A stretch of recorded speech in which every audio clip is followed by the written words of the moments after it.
to the world. Subscribe now to the Hot 97 YouTube channel. It's Ebro in the Morning with Laura Stiles and Rosenberg. Ebro in the Morning, beautiful Laura Stiles hanging in there. You got Rosenberg, and also from the Exonerated Five, you know him, Yusef Salaam. How you doing, sir? Good to see you, man. Oh, man, it's great to see you all, too. Thank you for having me on your show. It is an honor. Now, we had the pleasure of meeting you, years ago before the documentary. You all came by the radio station, and we got to have a great conversation with everything. I think this was even before you guys had actually received or just right when you received the settlement. I think it was right around that time. You're right. You're right. Yeah, and we had you on, and it's just great to see all of you finding your lives and finding your paths. Where do you live now, Yusef? I live in the greater Atlanta, Georgia area. Had to not necessarily take my money and run, but I knew that money in the South went a farther way than it did in the North. And I was looking for, of course, housing in New York. That's where I'm from. That's where I love and live, live and love. And, we basically, my wife and I, we started looking at the map and saying, man, where should we go? And a friend of ours had a housewarming, and we came down to Georgia, and we was like, these things look like mansions. You know what I'm saying? Yeah. How much do these houses cost? Oh my goodness! Listen, a fraction on a dollar. Now the prices are rising up, but we caught it at a good time. We moved down in 2016, and man, we love it. Now, what are you currently working on, Yusef? I mean, I've seen you doing interviews around this current state of affairs, dealing with police brutality and police reform, and obviously, firsthand account of and lived a firsthand account of police corruption and just the whole criminal justice system. Railroaded you and basically took years of your life away. Now you've been compensated, but nonetheless, there's a lot of people who don't recover the same way the Exonerated Five has, and the damage and the trauma's already done. But what is it that today you're working on? Well, I'm a motivational speaker. I've been a motivational speaker for over 20 years, but I really hit the ground running hard after the film When They See Us came out. It was really a catapult for me to use the platform that was given us to make some change, you know what I'm saying? And really have my voice echoed. And I always say, I like to talk about that from the perspective of those voices who've been muted. I want to be the echo for those voices, both men and women, because so many men are talked about now in this space. There's a lot of women also that have been run over by the spike wheels of justice. Right. So in addition to that, I'm always pushing my book, Words of a Man, My Right to Be. This is actually a labor of love. These poems in here, 90% of them were written while I was in prison. And a lot of it is really a mantra for me to remind myself. I had to tell myself over and over again, you're going to make it. I had to put that in my mind as I meditated, you know what I'm saying, and visualize my future being successful. And here I am 20 plus years after exoneration, after being free, but really 31 years later, I'm working on a great book, as you have seen, coming out September 1st, Punch in the Air. I'm also working on a memoir. I just got a few things in the work, few things in the hopper, you know what I'm saying? That's beautiful. Yeah. I'm sorry, real quick, Yusef, how long were you locked up for exactly? Almost 7 years. Very close to 7 years, yeah. How do you look back and remember how you were able to mentally keep it together at that age in such an unfair circumstance? I watched the film. I thought it was, the documentary was touching. The film really, I think, touched you in a whole different way, really brought us closer to you guys. And I was just sort of blown away at your ability to survive it and come out of it in the place that you are now, which is just a complete inspiration. When you look back, do you understand how you did it? Let me tell you, when I was going through it, I couldn't see it. I just kept my head down. I kept praying. I kept meditating. I kept visualizing my future and trying to be successful. But I tell you, when I look back at that path that I just came through, I see it. I see that this path was already laid for me. And it's such a blessing to be able to recognize that, because especially in today's time, there's this big question that everybody's had. Everybody's had this question as, why was I born? Why am I here? What am I supposed to do? What's the significance of me? And once you find your purpose in life, You should do it as if God himself called you to do it at that very moment. And I found that out in prison. I found out, maybe 6 months in, an officer asks me this question, who are you? And from that question really changed the trajectory of my life because it caused me to begin to think deeply about self.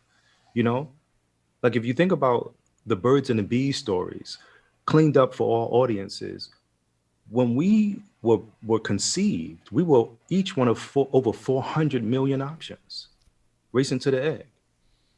And we made it.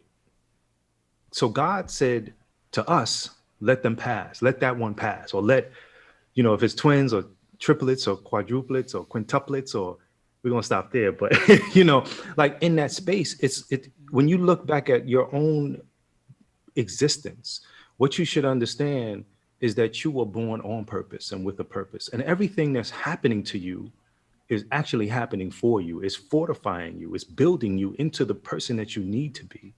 And so being run over by the spike wheels of justice at 15 years of age was the system trying to give me a reality that I did not and should not and no one should accept. That was the reality of the 13th Amendment. Hey, we want you to become or turn back into a slave. This is what we want for you. We want you to be under constant fear and under constant oppression. And like my mother said in the film, right? In the film, when they see it, she came into that interrogation room to get me. And she said to me, over and above everything else, she said, stop talking to them. And she impressed upon me that they need you to participate in whatever it is that they're trying to do. Do not participate, refuse.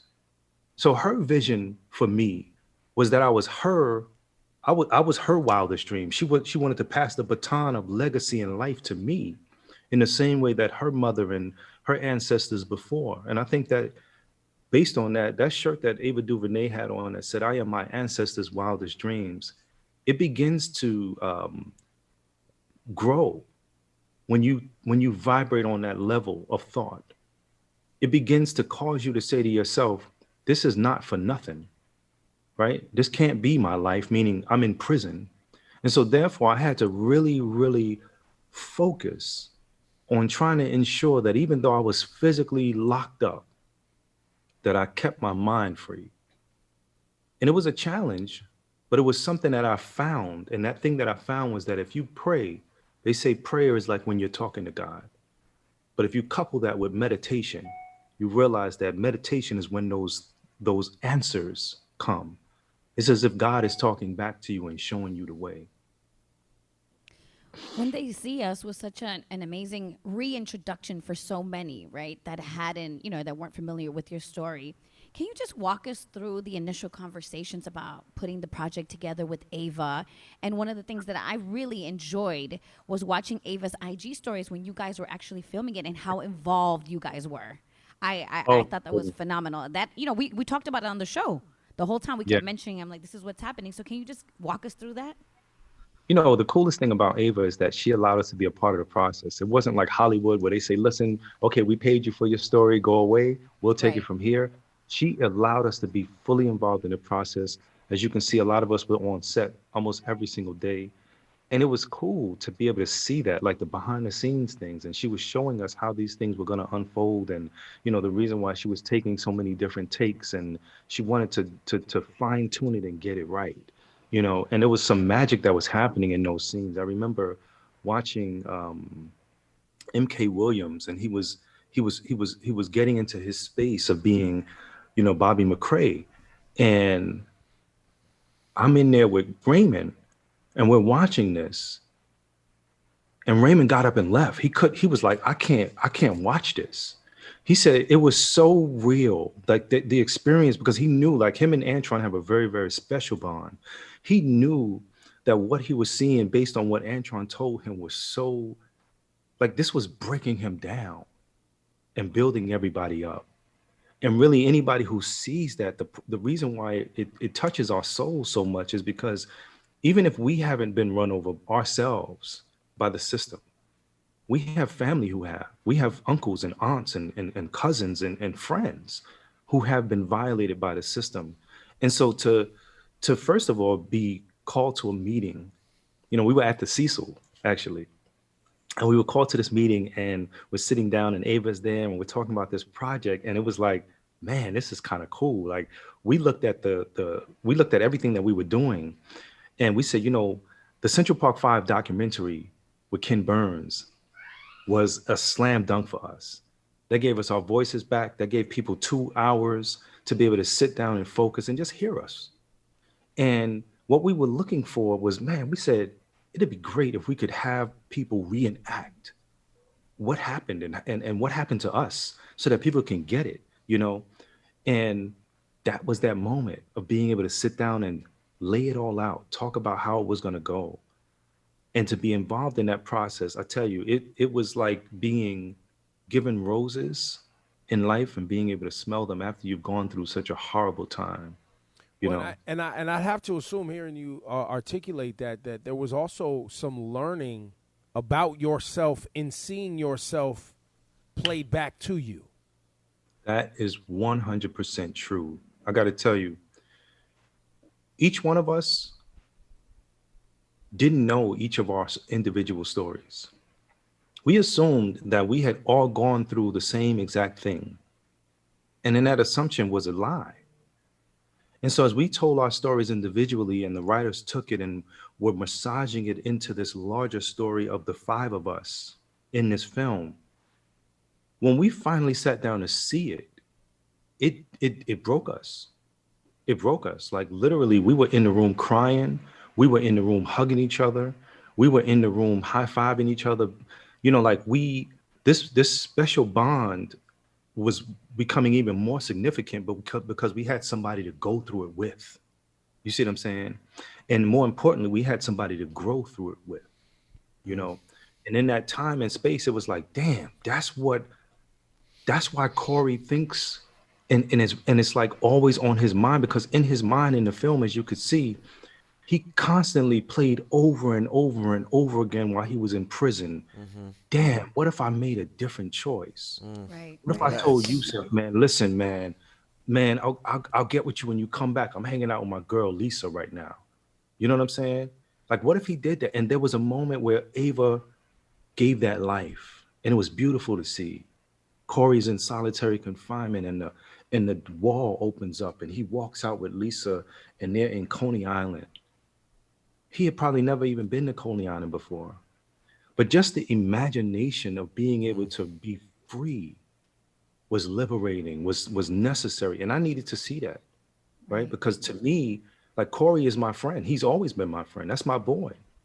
Corey came into this system, into this situation, because he wanted to have my back.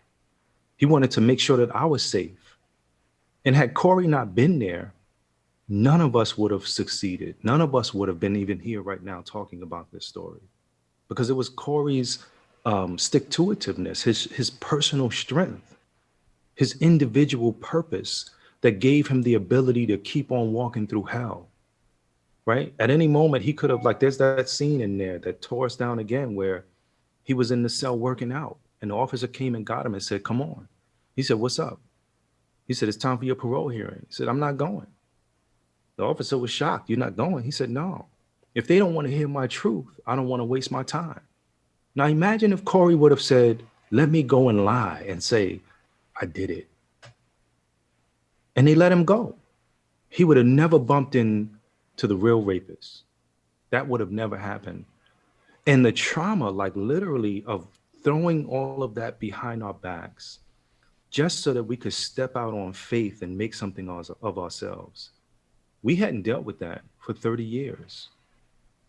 And it was liberating. It was traumatizing, but it was liberating at the same time to be able to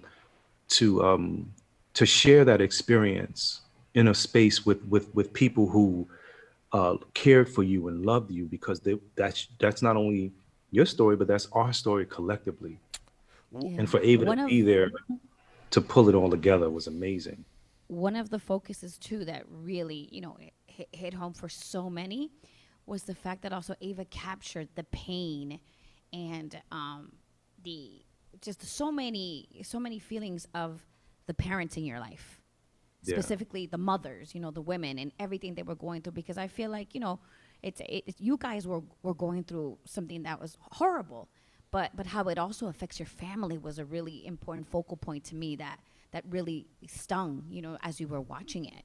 And now, was your family part of it too? Were they interviewed? Were they, open about all of this when they captured it in the film?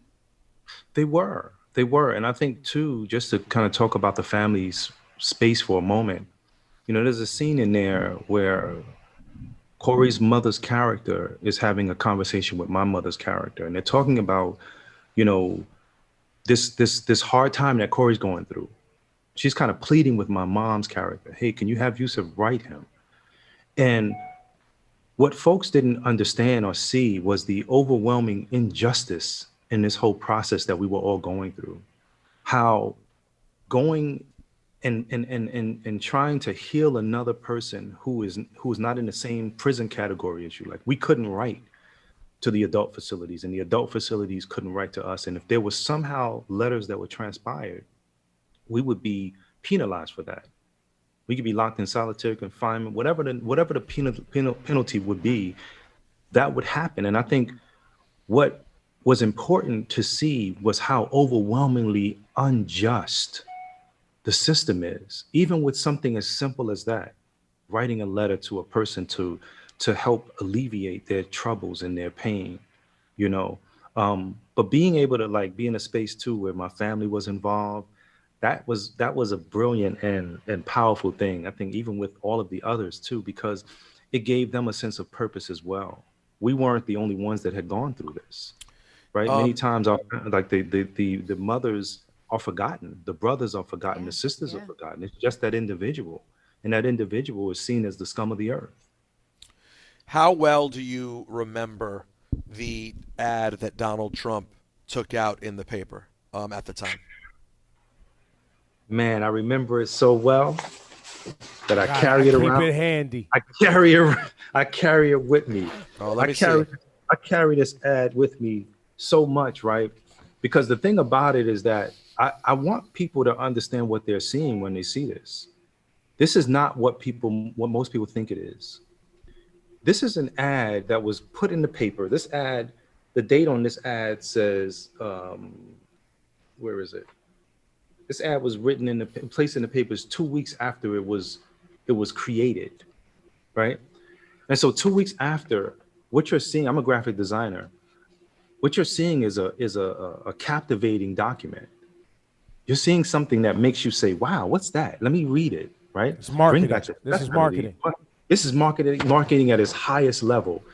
But what we need to understand is that Donald Trump created this. His name is signed at the bottom of it. And in creating this, 2 weeks after we were accused, not 2 weeks after we had gone to trial, 2 weeks after the Central Park jogger was violated, this ad was ran in the papers. They put our phone numbers, our names, and our addresses in the papers. This ad was a whisper into the most sinister, darkest places of society for someone to do to us what they had done to Emmett Till. That's what this ad was. And on the heels of the ad being run, Pat Buchanan begins to go full racist on us. And he says, well, listen, why don't we just take the eldest one, Corey Wise, and hang him from a tree in Central Park? Why don't we take the others and horsewhip them? Maybe this will make the city's park safe again. And this is the part that this is written in the New York Post. He said, and we should do this by June 1st. And so if we think about the history of America, we think about the place that we're at right now, the fact that Donald Trump has risen up this political ladder to become the mouthpiece of white supremacy, white male dominance, and how he lent his energy, right, his time and his money to pay for ads ran in New York City. His signature. All of that, that's a part of his legacy, right? That's a part of his children's legacy. This destructive being in our space, in our society, who is now running this country in the most vile way, right? People have accused him of all kinds of evils, and he's now at the top. This is a scary space to be in. But the beautiful thing about it is that in some spiritual profoundness, I truly believe that I needed to meet that evil 31 years ago, because I needed to be prepared to live in a country ruled by that evil without being afraid, right? If they could take away our hope, if they could take away our dreams, if they could take away our vision, then they've taken us. Now we become participants in our own slavery. And it's happened to so many of us and continues to happen. And there's a fight for that. There's a fight for our mind and our souls right now. There's a fight for that. That's what this fight is about. Are you going to subscribe and align to the oppressive regime and the white supremacy that not only founded but has ruled this nation? Or are you going to fight to continue to make more progress? And to see how its tentacles are global. That's right. That's right. That's Yusef Salaam, ladies and gentlemen, one of the Exonerated Five. Yo, the fact that you have that advertisement handy in your file is so real. It's so real. And I don't think a lot of, it's talked about, but I don't think people have actually read the article under it. Right. Which and is I think even that, iller. It is, because it speaks and alludes to a reality that we now see. Like, it's not like, right now we say to ourselves, well, how come y'all treating folks downtown in the village differently than y'all treating folks in Brownsville and in Harlem? Like, how come y'all can let them be out on the lawn and y'all come by and say, hey, how's everybody doing? Here's some water, here's some face masks. Okay, y'all be safe. But when you come into the Brownsvilles and the Harlems of the world, throwing people on the ground, roughing them up. All of that. Yo, it's so crazy, by the way, real quick. Sorry, guys. It starts out underneath the bring back our police. The first two sentences: what has happened to our city over the past 10 years? What has happened to law and order? That's what he's been running with, that law and order thing. He's tweeting it almost every day. But law and order, that was a Ronald Reagan joint. Law and order was being used during the civil rights era. But what that those aren't whispers. Those are whistles. I don't even know if they're whistles any longer. That coded language is so crazy and serious, right? Because what happens too is that they're speaking about a reality without speaking about we know, based on Newton's third law of motion, that for every action there's an equal and opposite reaction. They're showing the reactions. They're showing poverty and not talking about redlining. That's right. They're showing people getting sent to prison without talking about the Oliver Norths of the world allowing drugs to be placed in our community. And guns to be placed in our community. And not even guns that shoot straight. You see what I'm saying? And then you drum up beefs and then say, hey, there goes some guns, just like when people were out there protesting just yesterday. Hey, there goes some rocks. How did those rocks get there? How did those bricks get there? And lo and behold, we start seeing videos of people. This is the great thing about today. We have social media. We have people with video phones on their cameras and videos from their phones, and they're able to document this stuff and to show and to get it out to the world quickly, right? Really trying to stop it from going full on civil war. And that's the space that we're in right now. There's this urging and there's this pressure where they really want people to be on one. Like, if you are fighting on the side of right, like everybody who was born with any hue to the color of their skin, everybody who was born with this sense in their heart that they should use their privilege to help others who are less privileged. They have been born in the struggle, and they have been born on purpose, and they have been born on the side of right. This is where they've been born. And to be a part of a good struggle, to be a part of adding a blessing to the world, as opposed to taking from it.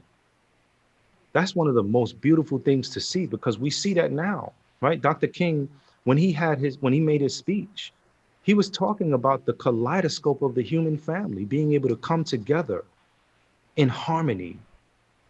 And in many ways, we see this states' rights rhetoric continuing to be spewed with the Confederate flag and those thoughts about Well, supremacy. and that's what the marketing statement of America is about to the world. It's just when Yeah. people arrive, the factions that have been in power and remain in power because they destabilize the movements, and they destabilize and frustrate and prolong progress, have been able to stay in power. And it's a marathon. And we're getting to this most recent uprising in society to call for police reform and to hold politicians and police accountable and to be active in local politics and to start following the money and figuring out who's got what money and who needs to be paying what and who's not paying, and what corporations can be trusted and what corporations can't, and who's a billionaire. And it's all of it. We're following all of it. It can be exhausting and overwhelming, but it's a part of the work if we all believe that this social experiment is worth fighting for. It's a part of the work, right? Because the power are going to fight to stay in power. Yeah. And disenfranchise those that they can capitalize on. And that's part of the war, because they want to make sure that 1 cent out of their pocket is not taken. And they're betting on us to keep their money in their pockets. This is one of the reasons why when we look at some of the more troubling realities as it relates to Dr. Martin Luther King Jr. and his assassination, he came to that space in time and thought where he said, we have to boycott them.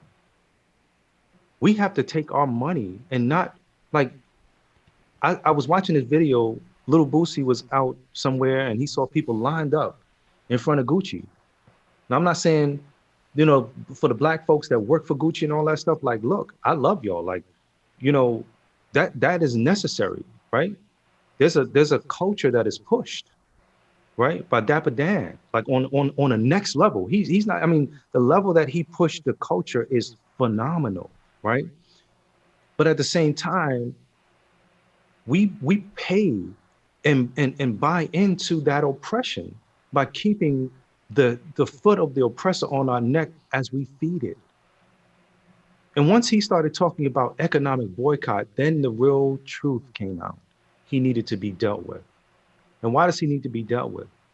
Because the people who have want to make sure that you do not.